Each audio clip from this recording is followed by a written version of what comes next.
Hello mga katakaw, isa na namang bagong episode ang ating gagawin ngayon, mga kausina. At ngayong araw na to magluto tayo ng isang kakaibang pero sobrang sarap na patayang sati katakaw version. Ang sati ay isang pinagmamalaking pagkain ng mga Toso.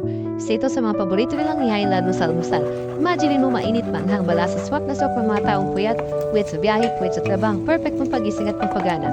Nung minsan bumiyaya at papunta sa Moga City, hindi ko pinalampas tikman ng tunay na sati. May kakaibang init at sarap ito. Yung tipong kahit pawis ka na sa anghang, hindi mo pa rin matigilan. Kaya sabi ko, bakit din natin subukan lutuin ang sarili nating katakaw version ng sati. Ang sati ay may iba't ibang version depende sa lugar, pamilya o panlasa ng nagluluto. May iba ba mas maanghang, yung iba namang twist sa peanut sauce kaya pagkakaroon ng meat. Pero ngayong araw, titikman natin sarili nating version gamit ang simpleng sangkap. Pero garantisadong matatakam ka.